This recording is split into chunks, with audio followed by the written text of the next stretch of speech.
senhor conseguiu identificar a causa dessa depressão? Então, também, eu consegui identificar, assim, excesso de trabalho. Uhum. Eu, nessa época, Fábio, eu era sócio proprietário de uma empresa aqui em São Paulo, aqui na Vicente Hall, do Grupo Delano.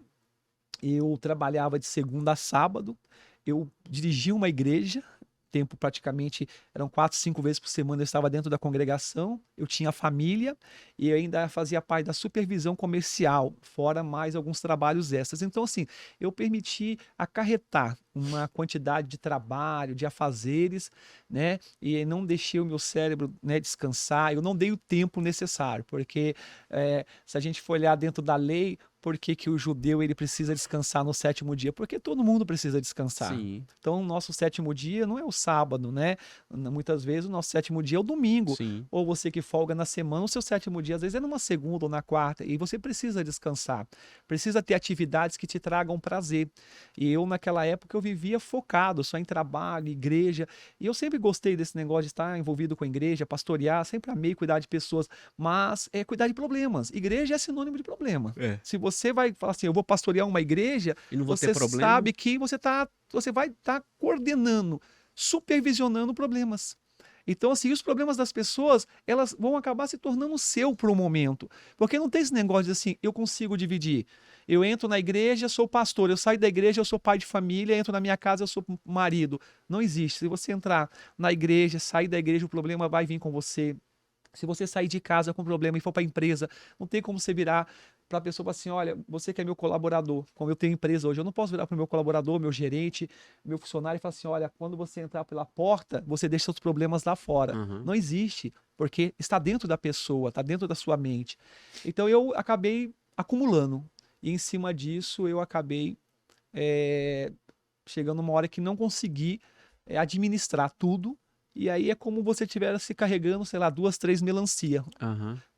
No momento eu até posso segurar, mas se tiver que andar muito tempo, uma vai acabar caindo. Então eu comecei a deixar cair algumas coisas que estavam na mão. E foi um tempo precioso na minha vida. Foi aquele chamado tempo de Deus, Fábio.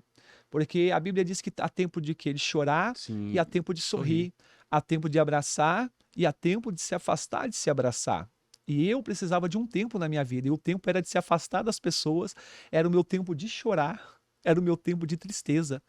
E Deus ele prepara até esses momentos para a gente Uhum. refletir. E esse tempo foi precioso, porque num período eu percebi o quanto também eu era amado pela minha família, a minha esposa principalmente, a irmã Elisiane, Jacolina Elisiane, que está comigo há 24 anos, né? Nos conhecemos jovens, e ela esteve ao meu lado, meus filhos, e a igreja, o quanto eles me ampararam, porque quando eu deixei de ser pastor, porque eu precisei me cuidar, a igreja estava lá cuidando de mim. Então aquilo, assim, eu tenho até vontade de chorar falar Sim. nisso, porque eu passei por 7 igrejas no Grajaú e todas as igrejas enviavam membros e pastores diariamente na minha casa para orar e fazer campanha, diariamente, diariamente. E aí você percebe que você é importante para as pessoas. Você entende na caminhada que o que você faz tem valor. Porque existe uma síndrome, qual é aquela síndrome que você estuda, principalmente pessoas que dão aula e até pastores, que aí chega uma época que você acha que você não tem mais valor, o que você faz não tem mais sentido. Por que que eu faço isso? Isso não está tendo um valor, isso Uhum. não está tocando ninguém. E eu passei por isso também. Eu cheguei um momento antes dessa depressão que eu achava que o que eu estava fazendo não era mais importante.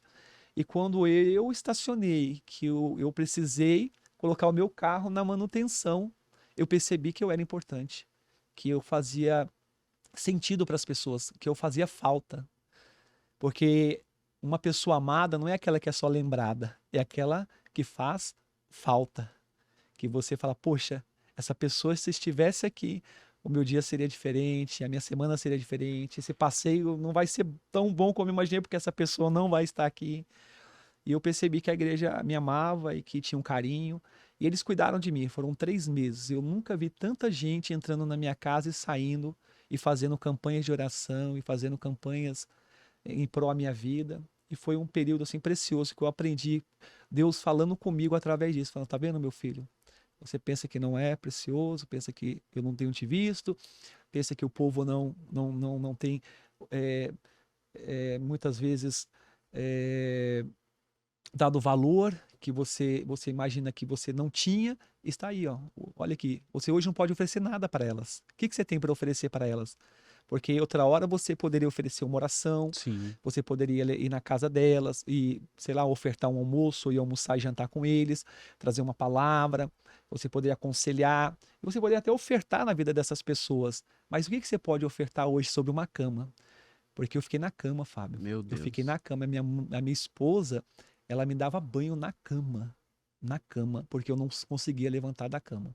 E os pastores, irmãos e irmãs estavam lá, tudo de joelho em volta da minha cama, orando e chorando, e dizendo: Deus, lembra do teu filho. Deus, lembra do teu filho. Deus, lembra do teu filho. E foi um período assim que eu não posso nunca esquecê-lo, porque além de todas as lições que esse período me proporcionou, a experiência que eu tive após isso para falar com pessoas, e depois disso eu ajudei já dezenas de pessoas a sair de uma depressão, porque eu não sabia como era ter uma depressão tão profunda como essa e como sair dela e o que falar para a pessoa. Porque eu era pastor, eu pregava, eu ministrava, estava em muitos congressos, eu era membro diretor da nossa mesa diretora do campo, eu tinha vários cargos administrativos na mesa. Mas quando alguém em depressão falava comigo assim: eu estou em depressão e eu não consigo ter esperança. Eu pregava uma palavra, eu falava de Deus, eu citava vários versículos que vinham na minha cabeça. E depois de tudo a pessoa falava assim: mas isso ainda não resolveu. O senhor precisa resolver a minha situação. O que o senhor pode fazer para que eu possa sair dessa situação? Eu falava: eu não tenho mais nada, eu não tenho mais uma palavra de esperança. E depois disso, não. Eu consigo falar com a pessoa: Graças a Deus. tem como sair disso.